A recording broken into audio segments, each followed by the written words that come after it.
Yo, what's going on, everyone? Welcome back to another video. My name's Kratos Panda Jones, and honestly, man, one, Happy New Year's to everyone, and two, I finally did it, man. I finally did it. And what I'm talking about is probably clear in the thumbnail and everything. But honestly, man, I've been really excited to fucking talk about this because honestly, man, this fucking game was amazing from beginning to end. But before I get to that, I want you guys to like, comment, subscribe, hit the bell notification down below, and also be sure to comment down. Let me know what you think, you know. Also, this video will be available on Patreon before it even comes out on YouTube. Because here's the thing. This video won't be out for some time, you know, because I already have January and February stacked up with a whole lot of other videos. So if you guys want to check this out, it will be available on Patreon. Yeah, man. It's going to be available on Patreon, and honestly, I think that it's a great idea. Because here's the thing. With Patreon, it's only $5 a month. Ad-free content, fan requests, live chat, live Q&A, content that you won't be able to see on YouTube. And there's even going to be bonus podcast episodes and special member shoutouts. And you can start your 7-day free trial. And honestly, man, I think it's a great deal. I think it's a wonderful deal. And you also get to see videos before they even come out, you know.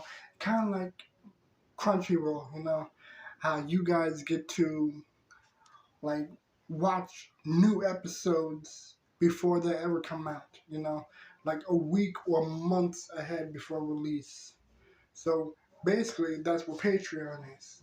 It's basically like Crunchyroll, how you get to watch content long before it even comes out online and shit, you know? And honestly, man, $5 a month, I mean, you can fucking... Who wouldn't want that fucking deal? I'd actually pay $5 a month for that kind of deal if it was me. But other than that, the link will be in the description down below. Honestly, man, I've been excited to talk about this game ever since the trailer for it came out just recently. And if y'all know what I'm talking about the DLC for God of War Ragnarök. That DLC is called Valhalla. And honestly, man, like, little note. Before you even see this, there will be spoilers. So, if you haven't completed Ragnarok, I recommend that you stop this video right now and come back when you do. You know, because there will be spoilers to God of War Ragnarok, and I mean, who wants to hear spoilers, you know? So, basically, after everything that happened, Ragnarok just happened.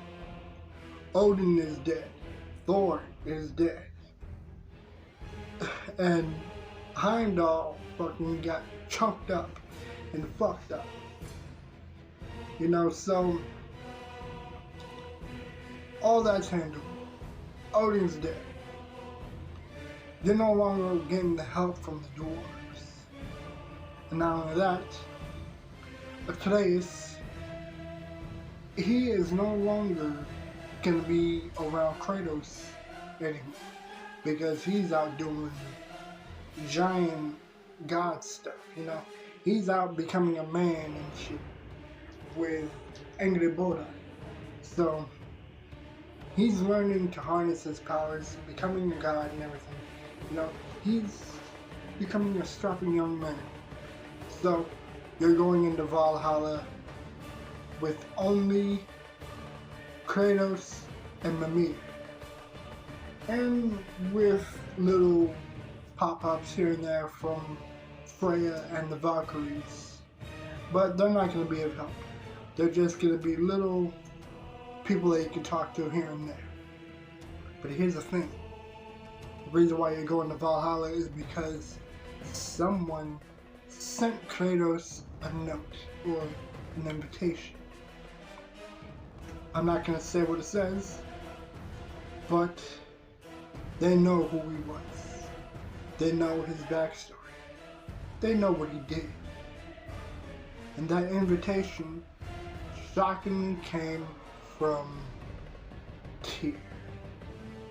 So, not only did Tyr invite you to Valhalla, but you gotta earn your way to get to Tyr and to fight Tyr in a fair, non-killing sparring match. And not only that, Kratos is discovering things that he has not discovered in a long time. He is picking up pieces from his past life in Greece.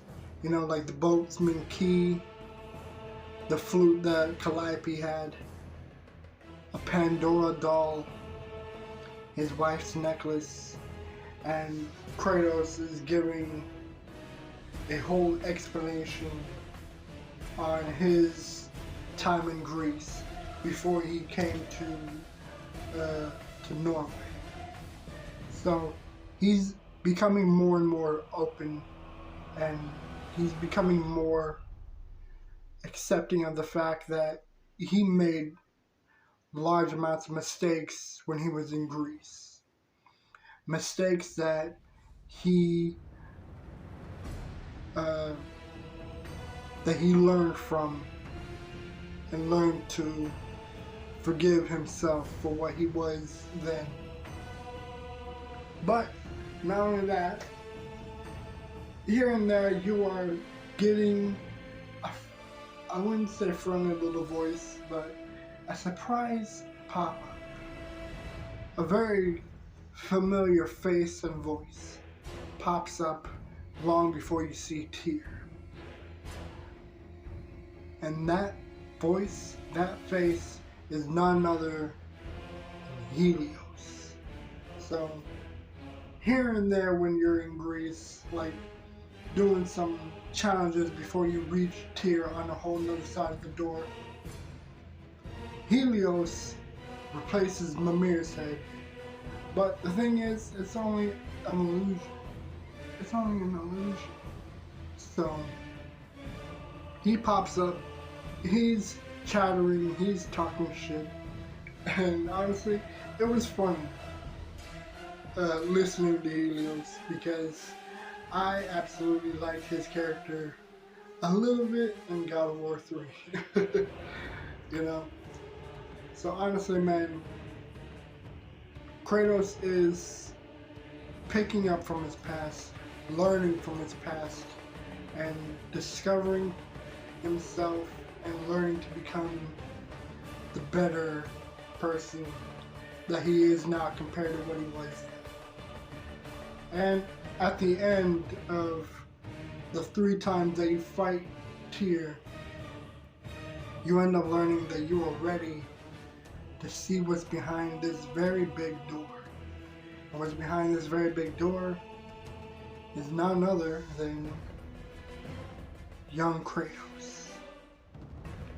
Honestly, that was straight up one of the coolest moments. I thought that I would have to fight young Kratos, but really it was so much better because you're not fighting yourself.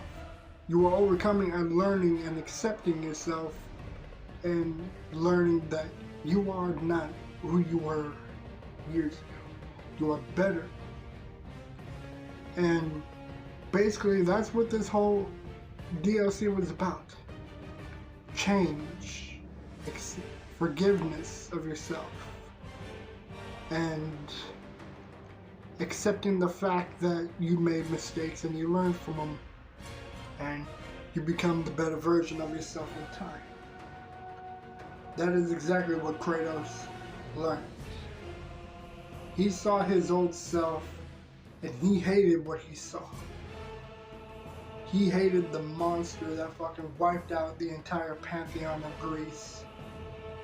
And he forgave himself. And he learned that he is not the monster anymore. But really, he was just the broken Spartan that was used. So, honestly, man, this whole DLC was without a doubt a phenomenal experience. It was an amazing DLC. I absolutely loved every bit of it. So, what was really awesome about the DLC is that, like, you go into the game and you only recognize yourself as the Ghost of Sparta, but by the time that you finish the whole DLC, you become something better. You're not the Ghost of Sparta that wiped out the Greek pantheon. You're just the Spartan that was toyed and manipulated by Ares and used to wipe out your whole family, and like you were consumed with this rage and hate for the Greeks. So Kratos eventually realizes that he was just broken because he lost everything and everyone. So he overcomes his past self, and throughout the whole DLC between him and Mimir, you get to hear more and more connection and friendship and brotherhood between him and Mimir. You know, it's like it's really interesting hearing how much Kratos has changed and how much he considered Mimir to be a best friend and a trusting voice and a brother. You know, to a point to where he even said the line, "If anyone would even disrespect you, I would gladly axe them down." You know, and he takes much interest in Mimir's life and his love life with Sigrun, the Valkyrie Queen. And it's like the connection, it just becomes more and more enjoyable to listen to. And I absolutely loved it. And all while that's happening, he's also contemplating the idea of taking Tyr's throne as the new god of war. So honestly, that was a huge, that was a whole lot on his plate, you know, because the last time he became the god of war, it was after he slayed Ares and completely abused his power as the god of war. You know, so what's worse is that he did not earn that throne. He killed for the throne, and that power completely corrupted him into being the violent, monstrous god, and it was too much for him to handle, you know. And it was very insane to listen to, because you learn that Kratos went from being the general to being this monster that Ares manipulated, and through all that he became this killer. And after killing his wife blindly because of Ares, he ends up becoming something much uglier in Greece. So throughout that whole DLC, it was without a doubt amazing with the storytelling. And I truly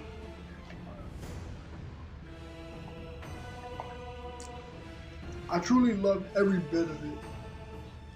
I loved the the storytelling, the backstories, and the change that Kratos has taken. You know, so it's like a whole lot has happened since the God of War game in 2018.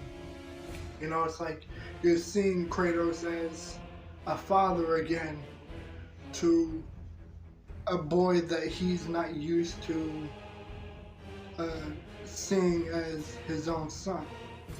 You know, it's like in 2018, he didn't see Atreus as his son. He saw him somewhat as a son, but also as a young soldier that he's going to have to train and harden and ready for the world, and filling his head with, like, aggression and do not feel for anyone because they don't care. And it's like, through all that, in 2018, a whole lot has changed. Ragnarok came, and Kratos is becoming more and more of a better person, more and more of a better father, and more of a better leader, but still, like, trying to accept the fact that his son is growing up, and that in time, Atreus is going to have to become a man of his own. And a whole lot happened in Ragnarok. You know, Fimbulwinter happened, Odin is watching, Thor wants to fucking bash his head open, and the whole Ragnarok story was astonishingly great. I fucking loved every bit of it. I loved every second of Ragnarok. The storytelling was just on point perfection. The soundtrack that McCreary did for all the God of War games were enjoyable from the first song to the last song, including the DLC. And that's another thing I want to talk about. The music from the DLC, it was very reminiscent, you know. It's like it combined a lot of the modern music that McCreary had for the two games, but mixing a little bit with the original God of War music from the very first ones. And it really fucking put a smile on my face. You know, it's like so much happened in that DLC. You know, you're facing enemies that you haven't seen since the Greek God of War games, and some newer ones that you end up facing in the 2018 Ragnarok. And there was so much going on. It was absolutely very reminiscent. The music was fucking amazing to listen to. Like, I've actually listened to the song 3 times over, the whole album 3 times over, because it was just that good. And the fact that Helios came back, it was so, it was funny. It was amusing to hear him talk and to hear him talk shit. But it's like the fact that he came back to play that same role again, only as a decapitated head. Well, not decapitated, he wasn't cut off, but just the fact that he was fucking with Kratos the whole time, it was enjoyable. But honestly, man, it's like a whole lot went on in Valhalla that really brought memories from the original God of War games. Because when I started playing God of War on PlayStation 2, it was absolutely amazing. I loved every bit of it. The hacking, the slashing, the story, the fight with Ares, it was so fucking badass. And then the way it ends with Kratos taking the throne as the new God of War, and it becoming the biggest game on PlayStation 2. And then with God of War 2 coming out, Zeus betrays you. You gotta fucking reverse your fate and keep him from killing you. And then the PSP games come out. It was amazingly huge news at the time. I was in middle school, I believe, when Chains of Olympus and the Ghost of Sparta came out on PSP. And it was amazing because the fucking storylines on those were amazing. You got to see Calliope. You end up learning that you have a brother named um, Deimos, and everything completely unravels. Everything fucking falls apart.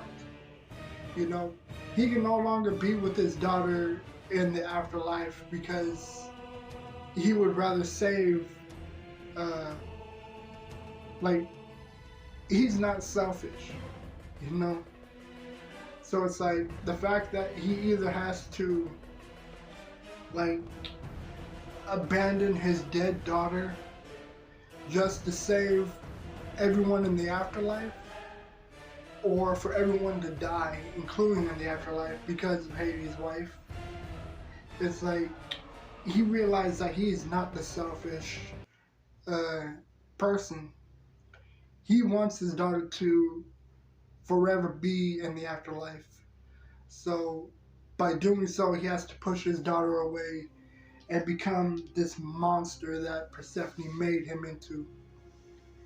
And then Deimos fucking dies in Ghost of Sparta because Thanatos kills him. Completely unravels everything. And then it ends with Athena calling him a brother behind his back and learning that Zeus is his father. Then God of War 3 comes out. Biggest news ever. I was in junior high. I was in Cactus Intermediate School, junior high, where God of War 3 was announced. I remember I even had the fucking Game Informer book and everything, and it was enjoyable to fucking read. The imagery on the cover, the pictures, and everything about it, it was just fucking amazing. When the trailer came out with you fighting Poseidon, that was one of the coolest shit that ever came into a commercial. Then I got to play God of War 3, the demo, and that was fucking amazing. It was one of the coolest fights in the entire game. Well, for the demo. The demo was fucking flawless. I loved every bit of it. And then when you got to play the entire game, you wiped out the entire Greek pantheon, and then Kratos kills himself. Like, the way that God of War 3 ended, it was fucking flawless. I loved every bit of God of War 3 when it came out. I played it so many fucking times, I lost count after a few times. You know, because that's how many times I played God of War 3. But honestly, man, it was a fucking blast. And when God of War 2018 was announced, it was the biggest news that ever dropped in a long time. 2018's trailer for God of War and for Spider-Man, two of the biggest trailers that came out. I was excited as fuck for both. Especially with the trailer for Spider-Man when it showed the helicopter scene. And that was one of the coolest gameplays that I've seen on it. And it was fucking fun to watch. It was even more fun to play. But with God of War, man, when that came out in 2018, I fucking watched that trailer several times over. And the way that it ended was even greater. And then Ragnarok was announced. And this was when I was working at the pet parlor. And when I saw the trailer for it, I was floored by it. I could watch that trailer several times over, along with Spider-Man 2. I watched those trailers so many fucking times until I got my hands on Ragnarok, and I loved every second of it. But with the DLC for Valhalla, it was, without a doubt, the best DLC in the entire saga. It was fucking phenomenally done. The story was enjoyable. The gameplay felt so fresh, but at the same time, still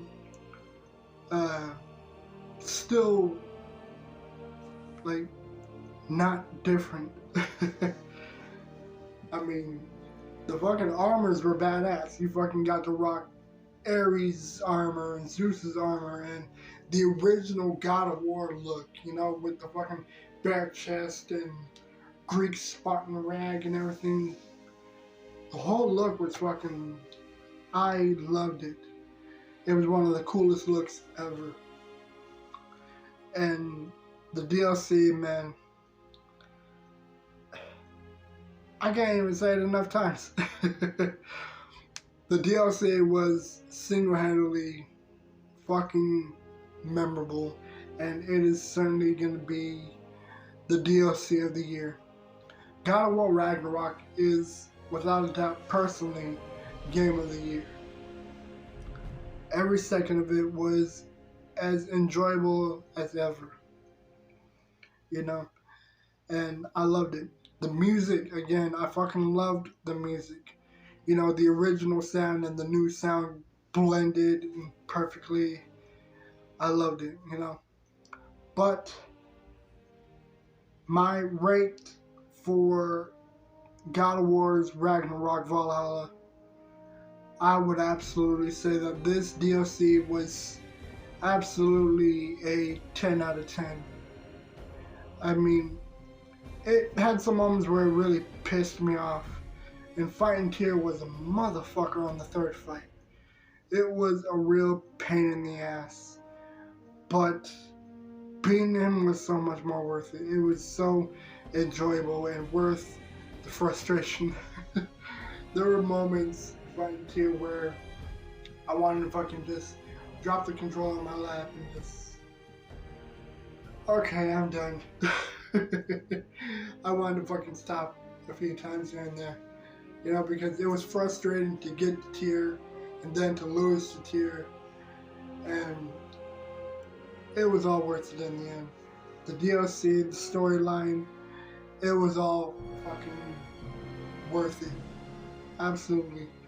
So, that is pretty much my review for God of War Ragnarök Valhalla DLC. It was without a doubt one of the coolest shit in the game, in the story. And honestly, man, if y'all ain't played Valhalla, if y'all ain't played Ragnarok, I mean, I absolutely recommend it, you know. I'd recommend that you guys play the original God of War games, the 2018 game, Ragnarok, Valhalla.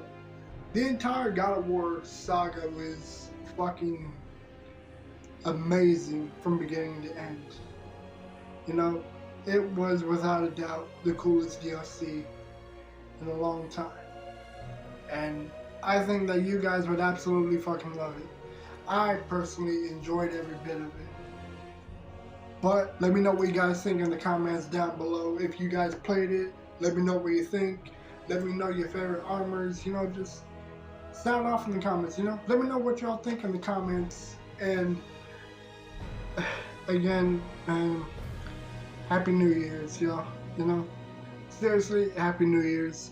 Also, I plan on doing more reading your comments sometime mid this year, maybe sometime mid 2024, maybe earlier than June, a little bit earlier than June, maybe. I mean, y'all let me know what you think. Let me know if you guys would want more reading and comments, because honestly, man, I love to read what you guys have to say and respond back to y'all. You know, it is absolutely fun doing so. But other than that, let me know what you think in the comments, and I'll see you guys in the next video. I'm out. Peace.